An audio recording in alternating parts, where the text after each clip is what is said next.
Hi friends. ప్రపంచంలోనే అతిపెద్ద అణు విద్యుత్ ప్లాంట్ జపాన్‌లోని నీగాటా ప్రిఫెక్చర్‌లో ఉన్న కాశివాసికి కరిబా అణు విద్యుత్ కేంద్రం ప్రపంచంలోనే అతిపెద్ద విద్యుత్ ప్లాంట్ ఇది. జపాన్‌లో 2011లో సంభవించిన భారీ భూకంపం మరియు సునామీ కారణంగా ఈ ప్లాంట్‌లో ప్రమాదం సంభవించింది. దీంతో దేశవ్యాప్తంగా జపాన్ ప్రభుత్వం అణు విద్యుత్ కేంద్రాలను మూసివేసింది. అప్పటి నుంచి దాదాపు 15 ఏళ్ల విరామం తర్వాత ఈ ప్లాంట్‌లోని 6వ నంబర్ రియాక్టర్‌ను ఫిబ్రవరి 9, 2026న అధికారికంగా పునఃప్రారంభించారు. అయితే ఈ ప్లాంట్ యొక్క సామర్థ్యం 7 రియాక్టర్లు ఉంటాయి.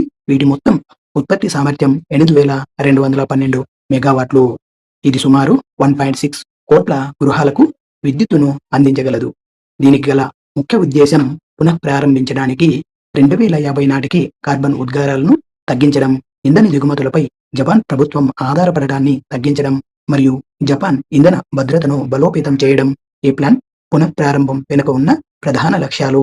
అయితే ఈ ప్లాంట్లో భద్రత కోసం 15 మీటర్ల ఎత్తున్న సునామీ గోడను మరియు అత్యవసర విద్యుత్ వ్యవస్థలను కొత్తగా ఏర్పాటు చేశారు.